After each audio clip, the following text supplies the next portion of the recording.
কোনো সৈন্য কি মৃত্যুর পরেও তার ডিউটি করতে পারে? কোনো মৃত সৈন্যের আত্মা তার কর্তব্য পালন করে দেশের সীমানার রক্ষার দায়িত্ব নিতে পারে? তোমাদের এই প্রশ্নগুলো অদ্ভুত লাগতে পারে। তোমরা ভাবতে পারো এটা আবার কিভাবে সম্ভব। কিন্তু সিকিমের লোকেদের আর সেখানকার সেনাকে যদি তোমরা জিজ্ঞেস করো, তাহলে তারা বলবে এটা গত ৪৫ বছর থেকে হয়ে চলেছে। তাদের সবার মাননা পাঞ্জাব রেজিমেন্টের জওয়ান হরভজন সিংয়ের আত্মা ৪৫ বছর থেকে লাগাতার দেশের সীমানার রক্ষায় যুক্ত রয়েছে।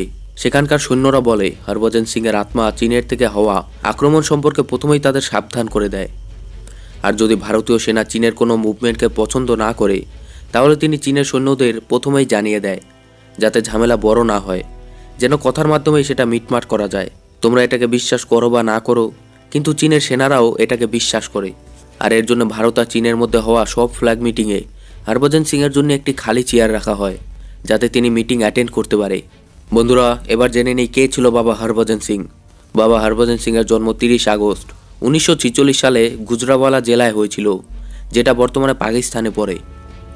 হরভজন সিং 24তম পাঞ্জাব রেজিমেন্টের জওয়ান ছিলেন, যিনি 1966 সালে ভারতীয় সেনায় যুক্ত হন। কিন্তু মাত্র 2 বছর চাকরি করে 1968 সালে সিকিমের একটি দুর্ঘটনায় তিনি মারা যান। আর 3 দিন পর্যন্ত খোঁজার পরও যখন তার শব পাওয়া যায়নি, তখন তিনি নিজেই তার এক সাথীর স্বপ্নে এসে তার শবের জায়গা বলে দেন।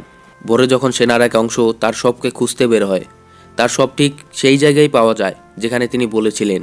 এরপর তার অন্তিম সংস্কার পুরো রাজ্যের সম্মানের সাথে করা হয়। হরভজন সিংয়ের এই চমৎকারের পর সৈন্যদের মধ্যে তার জনপ্রিয়তা বেড়ে যায়, আর তারা তার জন্য একটি মন্দিরও নির্মাণ করেন।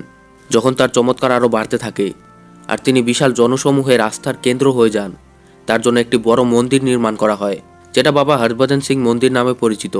এই মন্দির গ্যাংটকে 13,000 ফিট উঁচুতে অবস্থিত।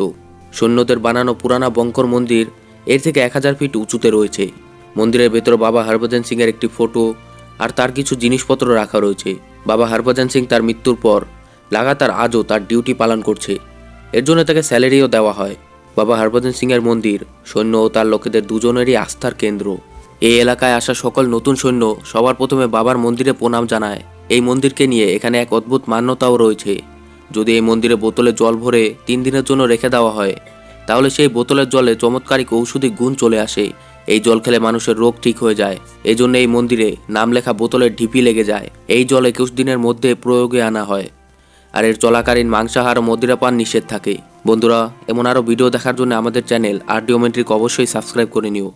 আর পাশে থাকা বেল আইকনটি ক্লিক করে অলে সেট করে নিও, যাতে সকল ভিডিওর নোটিফিকেশন সবার আগে তোমার কাছে পৌঁছায়।